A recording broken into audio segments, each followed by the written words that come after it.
Ciao e benvenuti a Un vino in un minuto di storie di vino di Friuli Venezia Giulia.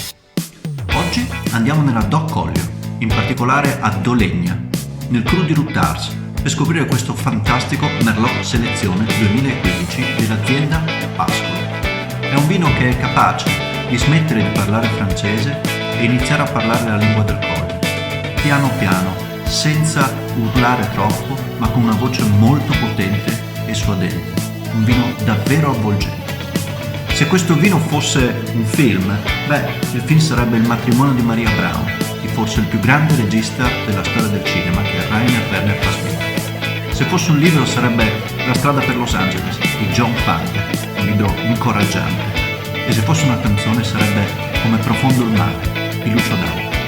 La sua classificazione è 9.1. È un vino che dovete avere nella vostra cantina e lasciarlo molto.